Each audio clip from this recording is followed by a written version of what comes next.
Just happened back there? I just got my best friend killed. That's what happened. How was it your fault? I was the one who called in the FBI. And that wasn't the FBI. Cindy Crawford in her feature film debut is under attack, and William Baldwin is the lucky cop assigned to protect her in Fair Game, one of 5 new movies we'll be reviewing this week on Siskel and Ebert, as well as a couple of family films, one starring the hot actress Holly Hunter and the other Patrick Swayze. I'm Gene Siskel of the Chicago Tribune. And I'm Roger Ebert of the Chicago Sun-Times. Our first movie is Fair Game, and it seems to be more or less an effort to make a thriller so filled with action that audiences will be so distracted that they won't mind that the movie makes little, or maybe no, sense. The movie stars William Baldwin as a Miami police detective and supermodel Cindy Crawford as a lawyer who for some reason is being pursued by a deadly group of hitmen. Even though they're professionals, they seem incredibly incompetent. For example, they miss killing her in this parking garage. Stay down!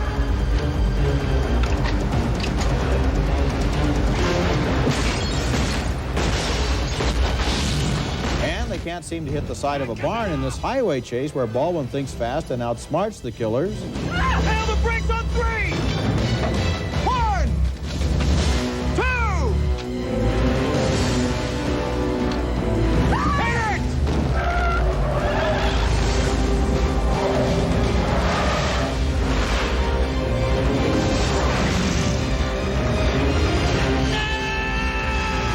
And after Crawford gets on a moving train, Baldwin risks his life to join her.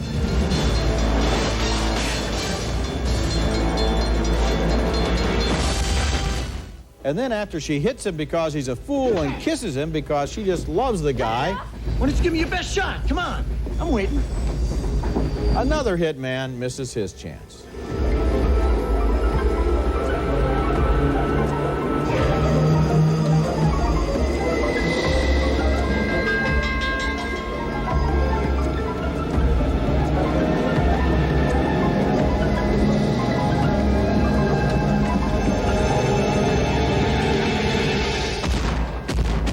And of course, early in the movie, they blow up her house, but luckily she's standing on the balcony and is thrown free into the ocean.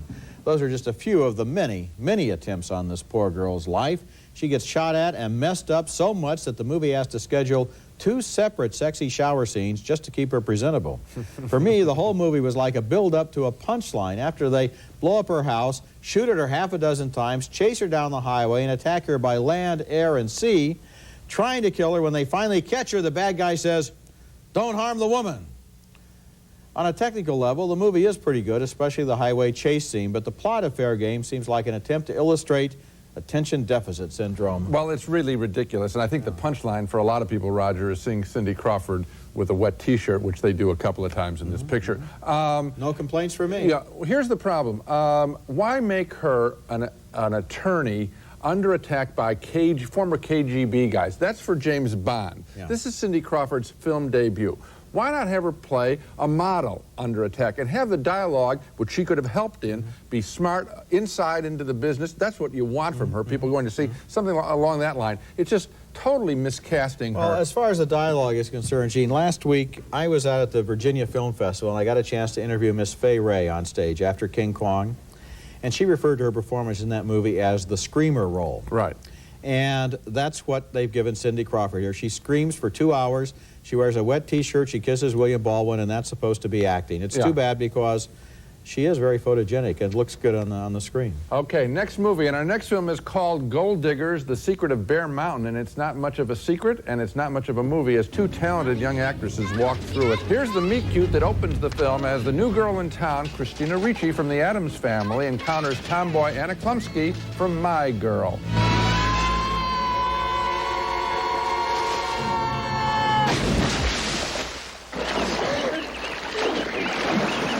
Who do you think you are, Evel Knievel? And here's the premise laid out by Klumsky. There's gold in them thar hills. In the book, Molly Morgan says that you can find the cave at high noon on the day of the summer solstice. It's the only time when the sun's rays are at the exact right angle to shine inside the cave and bounce back. 11:51. 9 more minutes. 10, 9, 8, 7, 6, 5, 4, 3, 2, 1.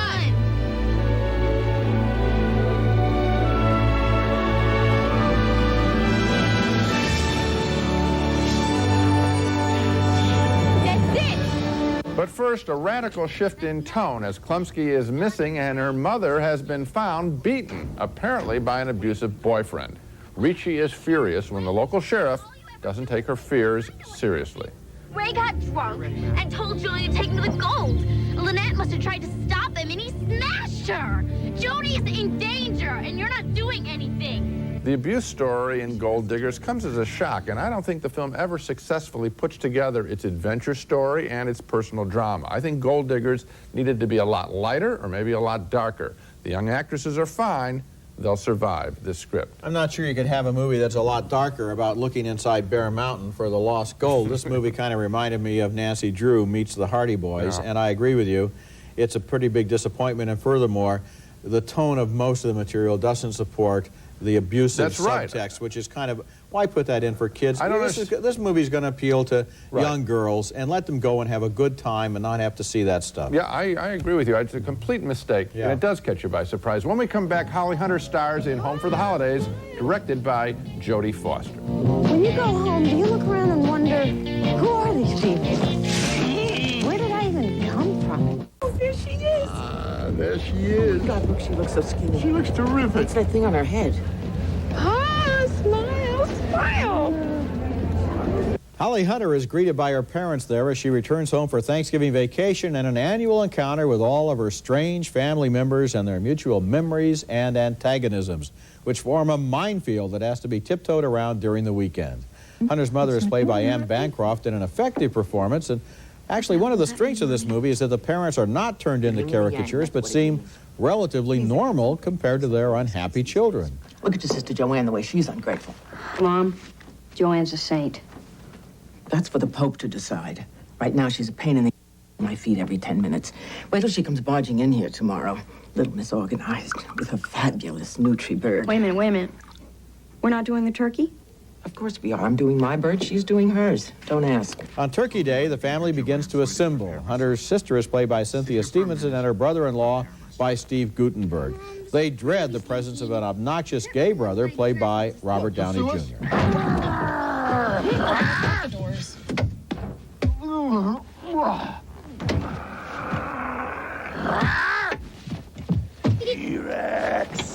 And then there's Nutty Aunt Gladdy, played by Geraldine Chaplin, who has a few drinks and confesses her love for her sister's husband. Give me that. Your father can carve. Your father can play his organ. Like nobody's business. You're the best thing on two legs, Henry Larson. That's Charles Durning in a lovely performance as the father. He finds a quiet moment to talk to his daughter about his fondest memories. The fog is lifting. Your mother's got a vice grip on my arm, and the ground is shaking. And Tommy and Joanne are holding on to my pants for dear life. And vroom, here it comes. That brand new 727 looking like some kind of whatever. And when that sucker takes off, there you are holding on to no one. Eyes wide open, just like your dad. You were fearless, huh? Home for the Holidays was directed by Jodie Foster, who strikes a nice balance here between comedy and realism. As the holiday season approaches, I think a lot of people will not only find the movie funny, but will sense its core of truth, which is all families contain their share of strangeness and envy and eccentricity and old secrets, but this movie doesn't just dwell on that, it also shows the love and acceptance. It's a well-acted, well-written comedy, and it's a little more than that. It is. We're getting a lot of ensemble pieces with mostly a lot of women's confessional stories. Here are a whole bunch of characters. This one works. It works better than those other films. I think it's because there are moments of quiet. Yes, everybody's got a smart line, and W.D. Richter, the scenarist here, has written some very funny dialogue. But there are quiet moments, particularly you mentioned Durning, sitting alone. And it's those moments where we're allowed to connect the relationships, and we see that there is some strength of this family despite all the quarreling. And you know, what I really liked about it, and I touched on it earlier, Anne Bancroft and Charles Durning are the parents. Yeah. They are the center of the family. They have a sweet relationship of their own, and I thought they were both very good, and it was their anchoring that made all of the others flying around the dinner table make sense. It's a good picture. Coming up next, a film about a most unusual boy. Is he real or supernatural? Or maybe both? Powder is next.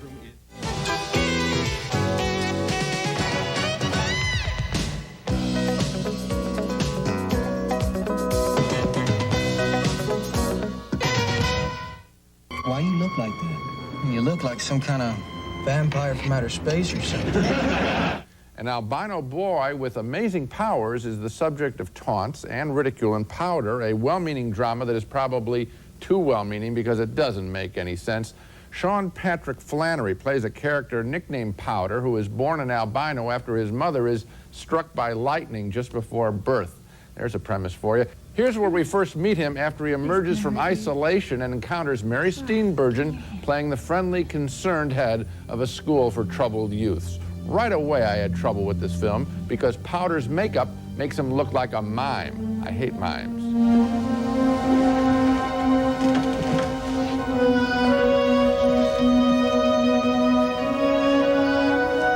At the school, however, Powder is subjected to endless abuse. He has a response.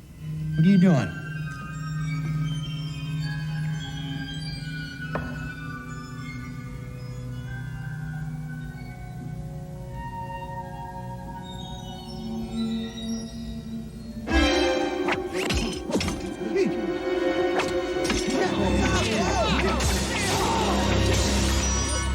Coming to Powder's aid, however, is a high school science teacher played by Jeff Goldblum, who may spend the rest of his life in these nerdy supporting roles. That kid attracted an arc of electricity from 30 feet away, and not just from the Jacob's Ladder. I mean, after a second, it was like it was coming at him out of the whole building.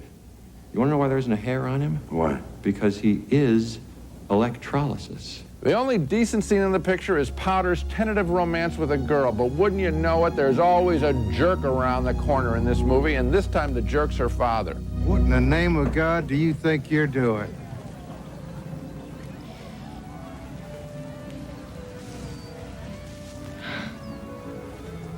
You having a good time with my daughter? And that's the whole rhythm of Powder, a nice moment followed by a threat of violence. I don't know what this movie is really about other than a tired lecture about being kind to people who are different. That message we get in 5 minutes.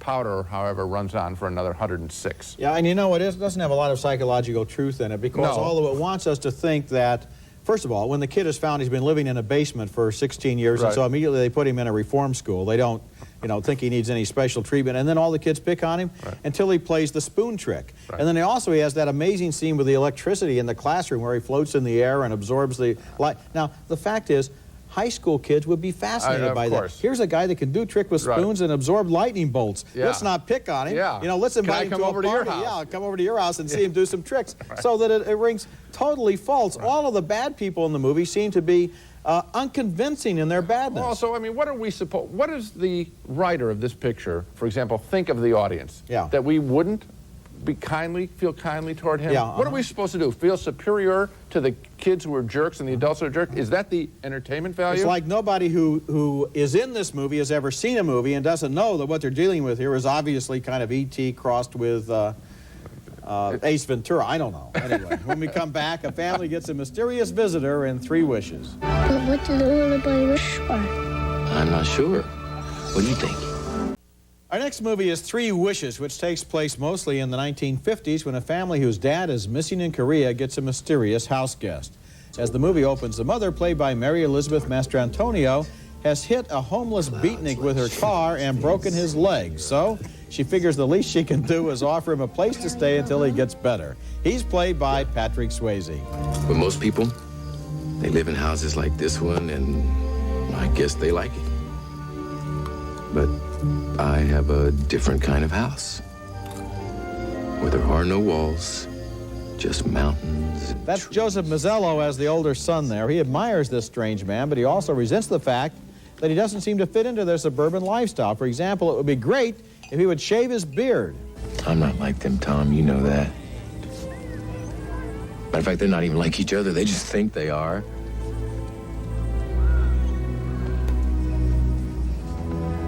You're saying I should be myself, aren't you? Well, since it's the only thing you can be, it might be a good idea, huh? The kid is on a little league team, and Swayze offers them some training tips.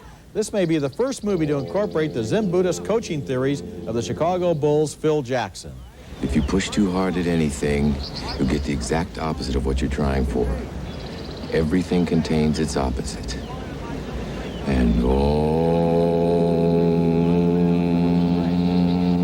Meanwhile, the younger brother named Gunny has stomach cancer, but the Drifter's dog seems to have magical healing powers.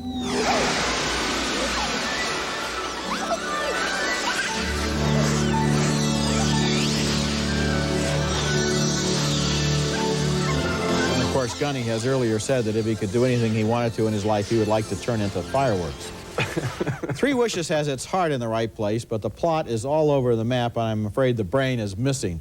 The movie might have been better if it had simplified its storyline and not tried to deal with homeless men, baseball, romance, cancer, aliens from outer space, magic, fireworks, people who are missing in action, and the small-town resentment of outsiders. I think I did cover baseball. Okay.